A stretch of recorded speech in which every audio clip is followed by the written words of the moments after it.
Hola, bienvenidos a este nuevo video. Este es un caso mexicano que en su momento fue muy mediático, creó mucha controversia y opiniones divididas entre la gente sobre la verdadera responsabilidad de algunos de los implicados. Los invitamos a que nos acompañen a analizar la historia y saquen sus propias conclusiones. Si quieren compartirnos algo en los comentarios, estaremos muy contentos de leerlos. Veremos el caso del monstruo de Iztapalapa.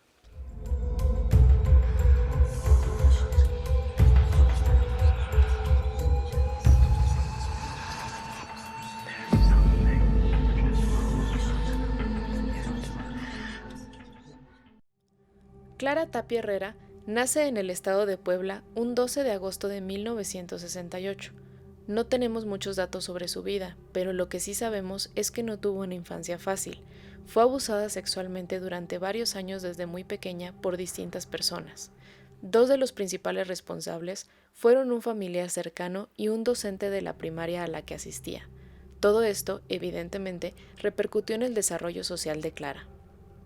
En su adolescencia se convirtió en una joven muy apartada de la sociedad, no se relacionaba con facilidad con las personas y se aislaba completamente incluso de su propia familia. Pero a pesar de esto, varios testigos afirman que era una muy buena estudiante y que concluyó sus estudios básicos de una manera sobresaliente. Años más tarde, se muda a la Ciudad de México en donde comienza la universidad para convertirse en enfermera. Sin embargo, sus estudios y la conclusión de su carrera se ven interrumpidos por un embarazo no deseado.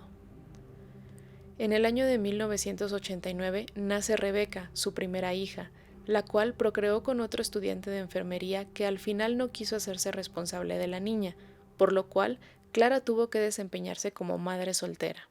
Más adelante, ya como madre soltera, Clara conoce a un hombre que era albañil. Con él procreó otros dos hijos, Gabriela y Ricardo. Sin embargo, con el paso del tiempo, este hombre desarrolló graves problemas de alcoholismo, y el poco salario que ambos percibían era gastado por este hombre en bebidas alcohólicas y juegos de apuesta. Ante la desesperación de Clara por darles de comer a sus hijos y darles una buena educación, logra conseguir un trabajo de intendente en la escuela primaria Manuel Tello en la alcaldía Iztapalapa de la Ciudad de México. En esta nueva escuela se les dio la oportunidad de irse a vivir gratuitamente, ya que el plantel tenía una pequeña construcción agregada que pudo adaptarse a modo de vivienda. Con el paso del tiempo, los problemas de alcoholismo de su cónyuge fueron aumentando. El hombre se volvió agresivo y comenzó a maltratar a Clara y a sus hijos, lo que finalmente derivó en la separación de la pareja.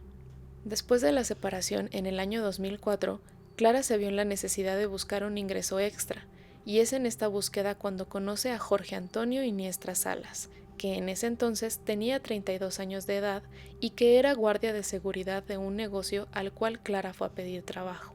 Con el paso de los meses, entre los dos comienza a surgir una relación sentimental que poco a poco se fue haciendo más formal, hasta que llegó el punto en el que a ambos les pareció que era muy buena idea que Jorge se mudara a vivir con Clara y sus hijos a la conserjería. Cuando Jorge recién llega a la vivienda, todo parecía indicar que serían una gran familia. Aparentemente Jorge procuraba mucho a los hijos de Clara y estos a su vez estaban muy contentos con su presencia, y los hacía sentir como si fueran sus propios hijos. Clara pensaba que por fin su vida sería más tranquila y sencilla, ya que Jorge le había hecho creer que tenía una muy buena posición económica y que no necesitaba trabajar. Esto, aunado a que era un hombre amoroso con ella y con sus hijos, le hizo pensar que por fin podría ser feliz. Pero lamentablemente todo esto era solamente una punta del iceberg al que más adelante se enfrentaría toda la familia. Todo ese panorama de miel sobre hojuelas se convertiría en un verdadero infierno. Ya para el año 2006, 2 años después de que Jorge se mudase con Clara, muchas cosas comenzaron a cambiar. Lo que primero llamó la atención fue que Clara pasó de ser una trabajadora ejemplar con una excelente disposición a ser una mujer que todo el tiempo estaba de mal humor, que incluso se distraía de sus labores de intendencia y ya no cruzaba palabra con nadie.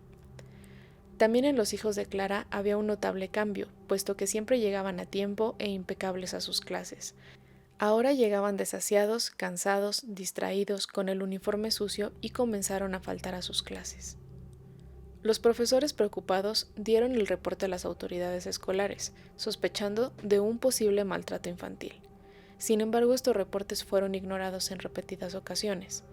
Fue hasta 3 años después, en el año 2009, que los hijos de Clara dejaron de asistir permanentemente a sus clases. A las 2 hijas de Clara prácticamente ya no se les veía. Incluso se pensó que se habían ido a vivir a otro lado con algún otro familiar. Y mientras tanto, a Ricardo, el hijo menor de Clara, se le empezó a ver recolectando cartón en las calles y pidiendo limosna en algunos semáforos. Fue ya en este momento cuando el director del plantel acudió a las autoridades ya preocupado a denunciar el caso. Sin embargo, esta denuncia no procedió y por el contrario terminó perdiendo su trabajo. El rumor comenzó a esparcirse entre la comunidad estudiantil y el Consejo de Padres de Familia. Los padres de familia comenzaron a sospechar y a armar muchas hipótesis sobre lo que estaba ocurriendo alrededor de Clara y de su familia, e incluso pidieron que se sacara a Jorge del plantel estudiantil.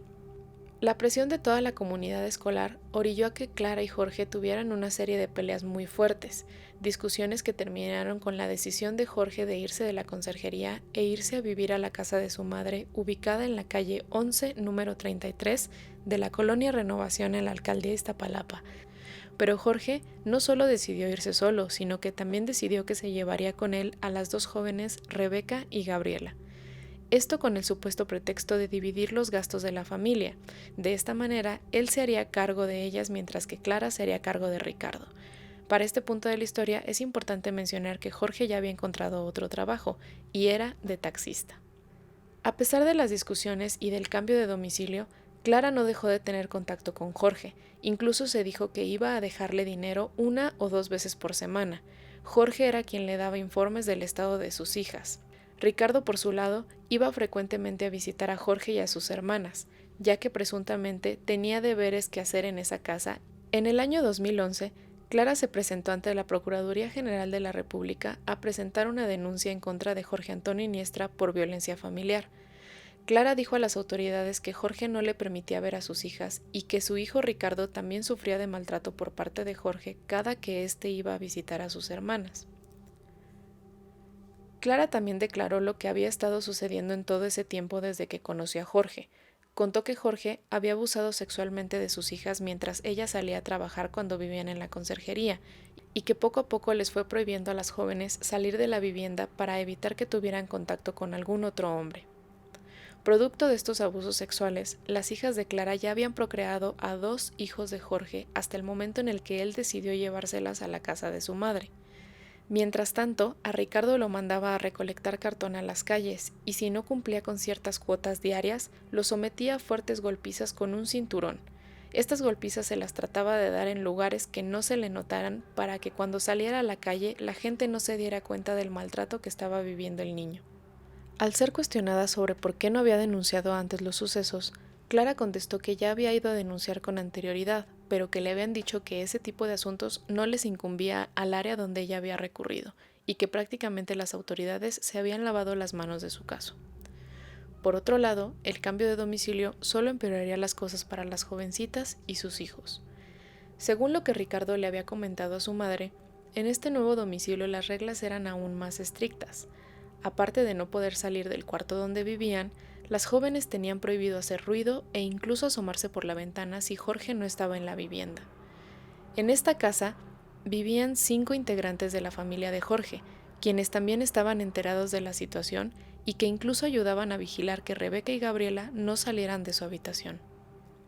Después de la denuncia que Clara presentó en la Procuraduría, en el año 2011, el 6 de septiembre, un juez por fin ordenó la detención de Jorge y de sus presuntos cómplices.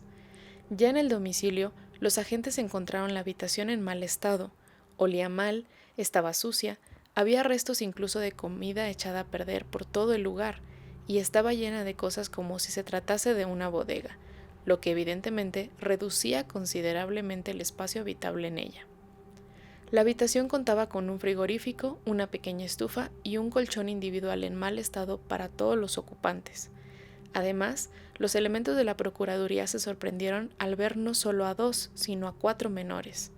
También se encontraba Gabriela, pero no había ningún rastro de Rebeca. Al ser interrogada, Gabriela sería quien relataría todo lo que había sucedido a lo largo de esos años viviendo con Jorge, y también relataría lo que le había sucedido a su hermana y a su hija la más pequeña. A lo largo de 7 años, por todos los abusos sexuales, Jorge llegó a procrear un total de 5 hijos con las dos jóvenes. Los mayores en ese momento tenían edades de 6, 5, 4 y 2 años. La menor de todos era una bebé de tan solo 6 meses de edad. Las jovencitas y sus 5 hijos vivían juntos en un mismo cuarto.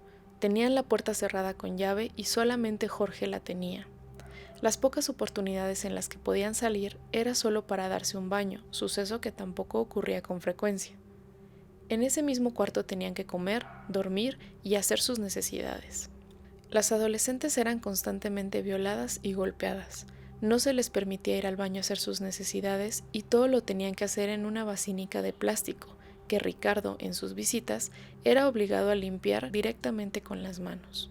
Con respecto a su hermana, Gabriela comentó que en el año 2009, o sea, 2 años atrás, Rebeca quiso asomarse por la ventana del cuarto donde estaban cautivas. Jorge se dio cuenta de este hecho y se enfureció al grado de que tomó un tubo de metal y comenzó a golpear a Rebeca hasta quitarle la vida. Cuando Jorge se dio cuenta de que Rebeca ya no reaccionaba, tomó a Leslie, la bebé de 6 meses, hija de Gabriela, y se la colocó a Rebeca en el pecho, esto pensando que de alguna manera ayudaría a que Rebeca reaccionara.